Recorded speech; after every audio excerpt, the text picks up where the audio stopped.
Than Thor Ragnarok? Better than Thor Ragnarok? I don't think so,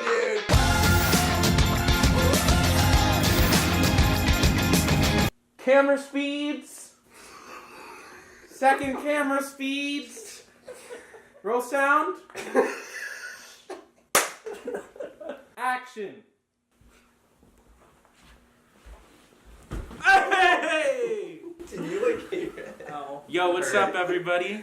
We're BNE Reviews. I'm Blake. I'm Christian. I'm Edward. And today we're going to be doing an Ant-Man review for you. But you haven't seen the movie yet. I haven't seen the movie, so I'm not going to be in it.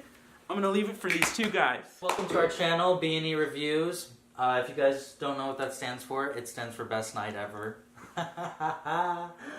For our first movie review, we're going to be talking about Ant-Man and the Wasp. So a quick plot overview of the film. It's dealing with the aftermath of Civil War, focusing on Paul Rudd's character. And so it's been 2 years and he's under house arrest. And we are just following the consequences of his decision in Civil War. And that's where we are right now in this film. And it actually takes place before Infinity War. Mm-hmm. So for a lot of people confused like why Ant-Man wasn't in Infinity War, this movie actually shows why. So what are your initial thoughts of seeing it? I loved it. I thought it was by far, if not the funniest Marvel movie that Marvel has put out. Better than Thor Ragnarok?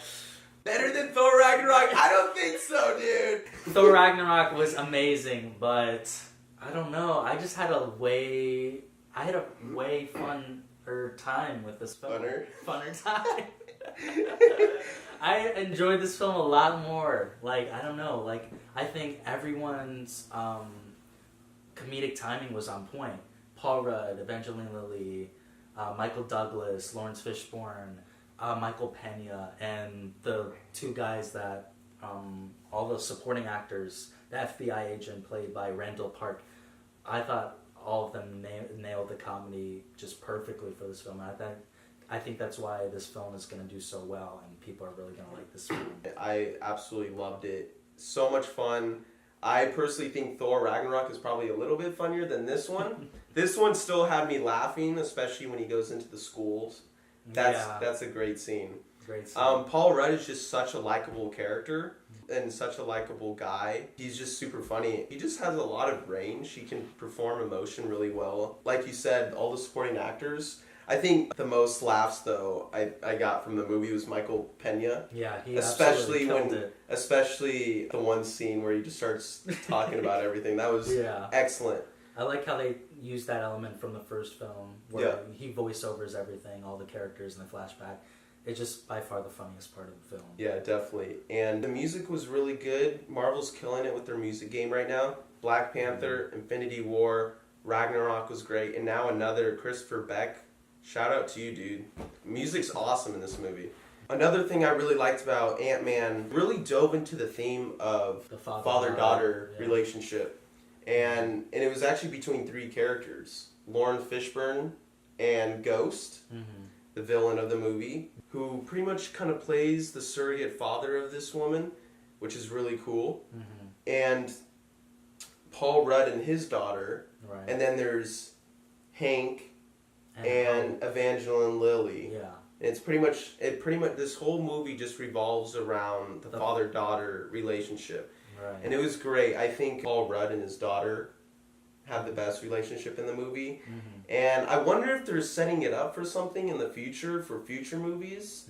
If they're setting her up to team up with his daughter. His daughter. It kind of seems like a fast forward. Because probably like the next film would probably be like after Infinity War, so maybe time has passed. Yeah, I think it would be really cool for the daughter to become, I don't know, I just felt personally like if they were to do a movie with the daughter and Paul Rudd, Ant-Man, I think it would be excellent. What did you think of the action?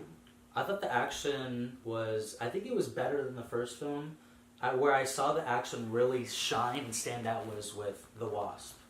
And I think all her really cool. Yeah, I think all her action scenes, especially when you first see her get into action in the kitchen. You see a little bits of that in the trailer, but I think that was perfect. And then throughout the film, I think all her action scenes are perfect. Yeah. What do you think? I mean, Ghost was pretty cool. Ghost is really cool. And she has, I personally thought she had a really cool story kind of behind her a little bit.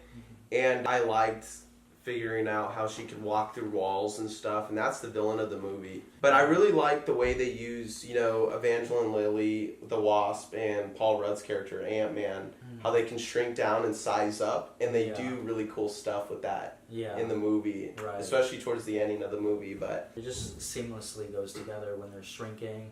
Then they go back, and then they shrink back down again. Director Peyton Reed really directed the action really well in this film. And what'd you think of the story?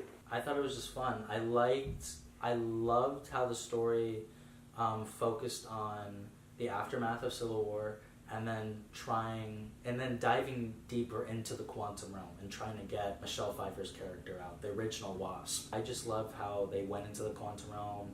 I just love them just diving into the whole world of that. So that was my favorite part of the story. What was your favorite part? Yeah, I think I just liked the father-daughter relationship between Paul Rudd, and the overlapping theme of the whole movie is, you know, family and father-daughter relationship. Really the emotional core of the movie. And so what do you think of the villain, Ghost? The villain, did you Ghost? think she was a strong villain? I think she did. I liked her backstory. I liked her motives on how she goes about the events and the action in the film. I liked how the father-daughter relationship between her and Lawrence Fishburne. Marvel's stepping it up with their villains, because first we had Killmonger in Black Panther, amazing, Michael B. Jordan, and then my brother. Thanos, the best, my personal favorite villain that's come in the movie so far. And then now Ghost, who's definitely different from the others, but you understand why she's doing what she's doing. Because I feel like in other Marvel movies, they were just bad guys and they didn't really have any backstory. You didn't really feel for them. And this one, you felt for her. And at the same time, she didn't really feel like a bad guy to me. No. Which was good. Well, spoiler talk, we're going to the mid-credit scene right now. So, they're trying to get into the quantum realm. Paul Rudd's character is in the quantum realm.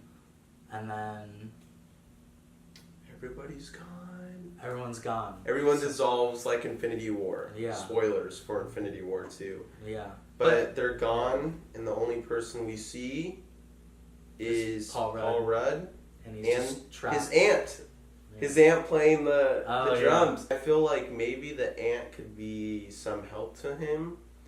Or, you know, Michelle Pfeiffer's character, Hank and Hope's mom, she had powers when she came out of the quantum realm. Yeah. Remember that? Yeah.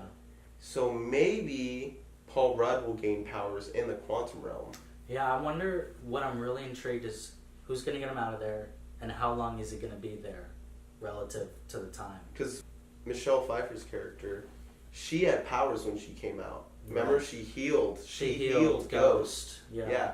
So we'll see what happens there. And maybe Paul Rudd won't even have to use his Ant-Man suit anymore. He won't even have to put on a suit. He'll just do whatever the heck he wants, or evolve into his next evolution.